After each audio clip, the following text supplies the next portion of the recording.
안녕하세요. 저는 카이스트에서 우리 인류 문명의 두 기둥인 과학과 문화의 융합을 연구하고 있는 문화물리학자 박주용입니다. 우리는 모두가 일을 하고 있습니다.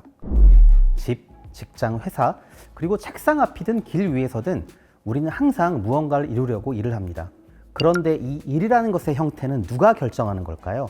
어느 날 나보다 더 높은 분이 자신만의 머릿속에서 이상한 상상을 하고 나서 오늘부터 이대로 일을 해 시킨다고 되는 건가요?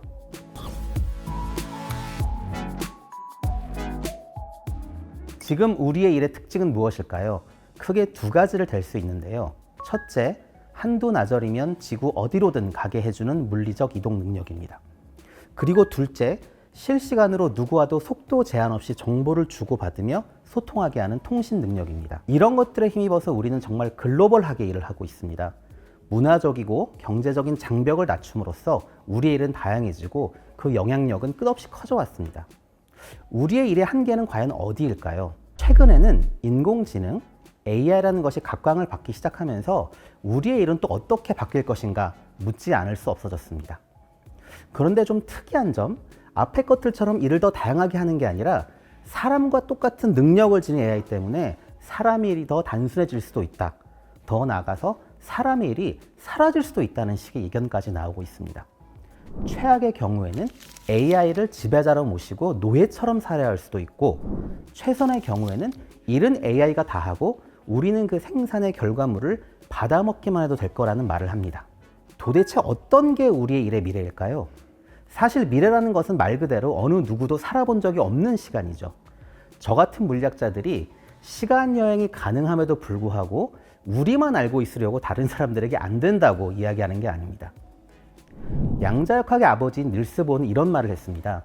예측이란 어렵다. 특히 미래에 대한 예측은 어렵다. 라면서 제일 정확한 예측력을 자랑한다는 물리학자들도 미래를 아는 것에 어려움을 토로한 적이 있죠.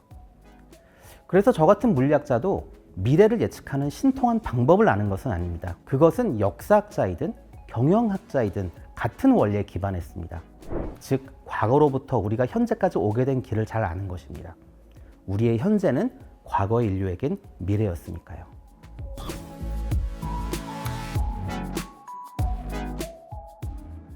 자, 시작점에 저는 우리 일을 특정 짓는 요인을 지구를 누빌 수 있는 이동 능력과 무한한 소통, 통신 능력이라고 말씀드렸습니다. 그런데 여기에서 그 특징들이 여러분들이 자주 들어왔을 듯한 과학 그리고 산업혁명의 직접적인 산물이라는 사실을 말씀드리고 싶어요. 우리 세계사 시간의 기억을 되살려보면 1차 산업혁명의 대표적인 기술로서 증기기관을 들죠. 그리고 이것은 물체의 움직임을 완벽하게 이야기해준 뉴턴 역학의 과학혁명에 기반해 있어요. 이것이 사람들을 지구상에서 자유롭게 움직이게 해주었죠. 그리고 2차 산업혁명의 대표적인 기술은 전기를 이용한 신호 주고받기인 전신이에요. 그리고 이것은 또 전기를 완벽하게 이야기해준 막스웰의 전자기학에 기반해 있어요. 이렇게만 보면 뉴턴, 막스웰 이런 물리학자들이 하늘에서 내려와서 우리한테 과학적 지식을 던지고 우리의 일의 형태는 그에 맞춰서 자동적으로 변해버리는 것 같죠. 이게 사실이라면 AI 같은 새로운 과학 기술이 만들어내게 될 듯한 새로운 일의 형태가 무엇일까 고민하는 게 몇몇 사람들의 일일 뿐, 대부분의 우리는 역시 AI의 발전을 바라보고만 있어야 하는 승객에 지나지 않는다고 생각할 수도 있을 거예요. 그런데 이제 이런 상상 실험을 떠나서 현실로 돌아와 보죠. 우리는 반드시 모든 일을 남들이 시키기 때문에 하지는 않아요. 주변에 유독 일을 잘한다는 분들이 있죠. 그분들의 특징은 그냥 생각 없이 남이 시키는 걸 따라하는 게 아니라 자기 적성에 맞는 일을 적극적으로 찾기도 하고 그 과정에서 창의적으로 일의 형태를 변화시키기도 해요. 그러면 일의 형태라는 건 우리가 일상 속에서 직접 만드는 것이라고 볼 수도 있는 거죠. 그렇다면 사람의 일이란 외부 요인의 결과일까요? 아니면 인간의 의도적 행위일까요? 이에 관해서 우리는 미국의 사회심리학자 매슬로우의 이야기를 들을 필요가 있어요. 매슬로우는 인간의 욕구 단계론에서 제일 아래에 있는 먹고 싶고 따뜻하고 싶은 생적 욕구가 충족되고 나면 그 다음에는 친구를 사귀고 싶고 또 그들에게 인정받고 싶은 심리적 욕구를 충족하고 싶어진다고 했어요. 그런데 이 생리적 욕구가 무엇으로 해결되었죠? 네, 아까 얘기했던 1차 산업혁명입니다. 증기기관과 물질 생산. 그리고 심지어 욕구는 무엇으로 해결되었죠? 네, 2차 산업혁명이에요.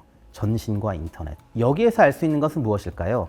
과학기술 혁명들이 우리의 일의 형태를 결정했는데 그 과학기술의 혁명을 일으킨 건 인간의 욕망과 욕구라는 거예요. 즉 역사가 우리에게 가르쳐주는 것은 미래 일의 형태도 일을 하는 인간이 원하는 게 과연 무엇이냐로 결정될 것이라는 사실입니다. 그래서 아직 어떻게 진화해 갈지 모르는 신과학 기술도 그냥 기다리면 오는 게 아니라 우리가 상상하는 모습으로 만들어져 갈 거라는 겁니다.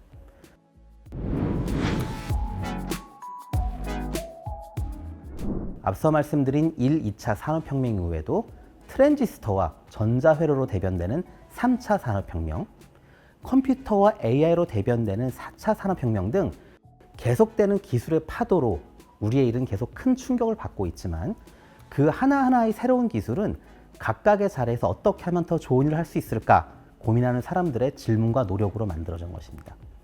그래서 우리는 매 순간 내가 원하는 게 무엇인지, 내가 하고 싶은 일은 무엇인지 생각을 해야 합니다. 그걸 하는 사람들이 바로 미래를 만들어갈 것이기 때문입니다.